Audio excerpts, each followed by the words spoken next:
Hello everyone, I am Felix Menezes and I have come here getting you the important questions of physics. Physics के important question नहीं बोल सकते हो, at least you can say important questions of give reasons में से जो important questions है या वाई वाले questions में से जितने भी questions है फिजिक्स में से I have brought you all. Okay, so let's start the class. But before starting the class, I would like to tell you people this is not a teaching class, it is a learning class. तो video को pause करना है, answer learn करना है and then move ahead. सिर्फ सुनते नहीं बैठना है. ओके, वीडियो को पॉज करना है, learn the answer, move ahead. Video को पॉज करना है, learn the answer, move ahead. Okay, yeah let's start the class.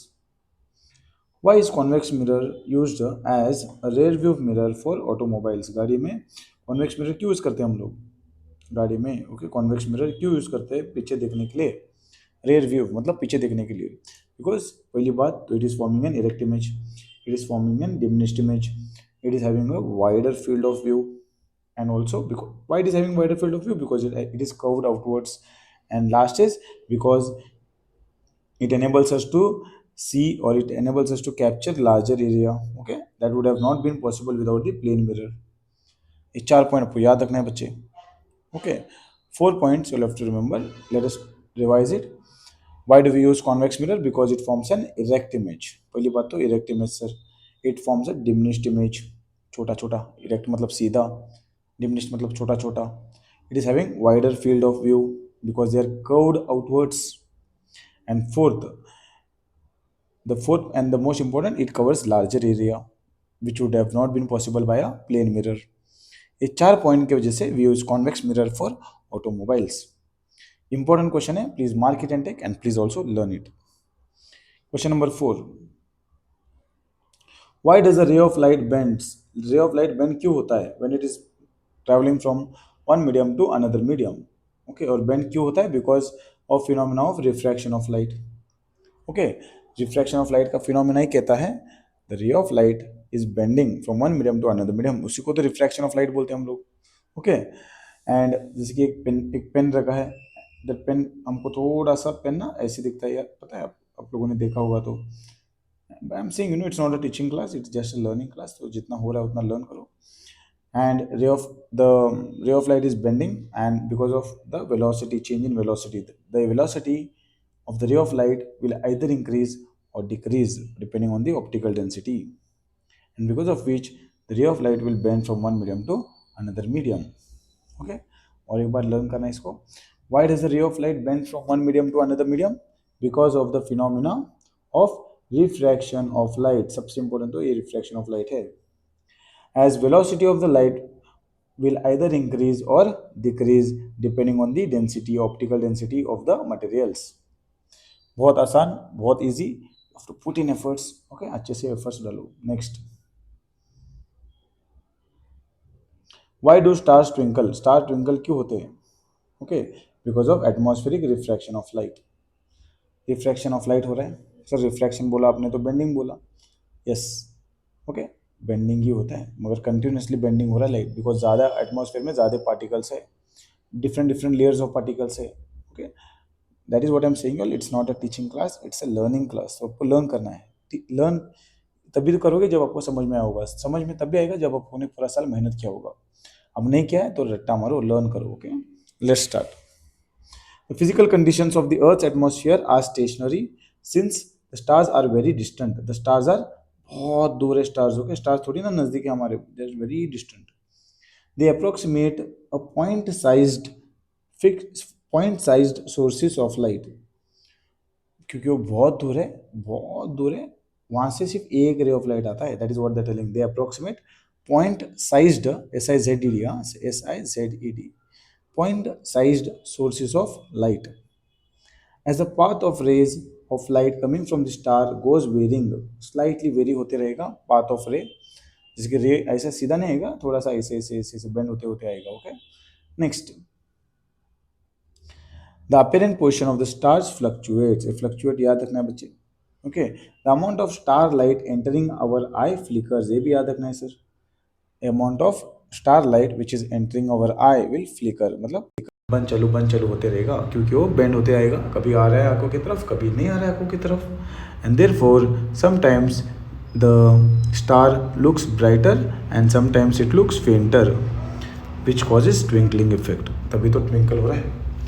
Okay, एक 3-4 पॉइंट्स आपको याद रखना है. First point you have to remember, it is happening because of atmospheric refraction of star light. Second, the star is very far from us. It is at very distant. They approximate a point-sized sources of light. Third, the star light goes on varying slightly, which fluctuates, and the amount of star light entering our eye flickers. Therefore, the star sometimes look brighter and sometimes look fainter, and that is why it causes twinkling effect. बहुत अच्छा question है, बहुत important भी है, exam में आ भी सकता है. Okay, let's go ahead. What is the reason for advance sunrise and delayed sunset. Advance sunrise क्यों होता है, एडवांस होता है सनराइज. ओके, 2 मिनट एडवांस होता है और 2 मिनट डिलेड क्यों होता है, इतना याद रखो. Because of refraction of light. Light refract हो रहा है, लाइट बेंड होके आ रहा है. ओके, इसलिए हमको 2 मिनट पहले दिखता है एंड 2 मिनट बाद दिखता है. Very easy. Next, why are danger signs made up of red color? Because red has greater wavelength, greatest wavelength. Okay, wavelength उसका सबसे greater होता है, and also wavelength is सबसे greater, and also it is okay, it scatters least. Scatters सबसे कम scatter होता है. Therefore, it dodges the fog, rain, and air particles and the light which reaches our eye. तो आपको यही याद रखना है. इट स्कैटर्स लेस, सबसे लीस्ट स्कैटर होता है red light. It has greater wavelength, सबसे बड़ा वेवलेंथ है उसका. Okay, and therefore it can travel longer distances by dodging fog, air and other particles. Okay, therefore we use red colour of danger signs. Even गाड़ी का जो पीछे का light होता है ना, वो भी रेड कलर का होता है, इसी कारण की वजह से. एस्ट्रोनॉट के लिए डार्क कलर का स्काई इसलिए दिखता है because of lack of atmosphere. ऊपर एटमॉस्फेयर नहीं होता, no scattering of light, no scattering of light, the sky will look black. Okay, simple answer था. Let's move ahead. Why planets not twinkle. Planets इसलिए twinkle नहीं करते because वो नज़दीक होते हैं. Okay, they are closer to the earth and they will not only, एक ही रे ऑफ लाइट नहीं आएगा वहाँ से, एक्सटेंडेड सोर्सेज आएंगे, मतलब ज़्यादा सोर्सेज आएंगे of ray of lights. Okay, large number of point size, देखो यहाँ पर large number of point sized sources of light are been emitted by the planet. Okay, एक ही ray of light नहीं आएगा वहाँ से. तो total variation of amount of light entering our eye from all the individual point size sources will average to 0. तो fluctuation जो होता था, जो flicker हो रहा था, वो तो हो गया 0. Okay, and because of which you can say that the जो हमारे आँखों में जो आ रहा था वो कंटिन्यूसली आते रहेगा. जो बंद चालू हो रहा था वो नहीं होएगा. And therefore it is called which nullifies the twinkling effect. Twinkling effect को ज़ीरो करेगा. कौन ज़ीरो करेगा? The amount of sources of light which are reaching our eye ज़्यादा है. जब ज़्यादा है इसका मतलब क्या हो गया sir? When they are in too many numbers it will not flicker. It will not flicker का मतलब क्या हो गया सर? बंद चालू नहीं होता. इसका मतलब जो ट्विंकलिंग इफेक्ट था वो ज़ीरो हो गया. ओके, पहली बात आपको याद रखना है, the planets are very closer to the earth. They are as thus seen as extended sources. Okay, next, they emit large number of point-sized sources of light. Okay, then आपको याद रखना है from in our eye. Okay, all the individual point sources of light will average up to 0 and therefore nullifying the twinkling effect. बहुत important question है. Next question, why do parallel connections, why do we use parallel connections in home instead of series. Parallel इसलिए use करते हैं हम लोग because parallel connections, okay, voltage is same across each resistor. Voltage जो होता है वो सेम होता है across each resistor, across each resistor. Second, if one appliances gets damage the other is not affected. बच्चे, एक अप्लायंस अगर डैमेज हो भी गया तो बाकी अफेक्टेड नहीं होता. Okay, this 10 questions I hope you have understood. ऊपर से मैंने सिखाया है.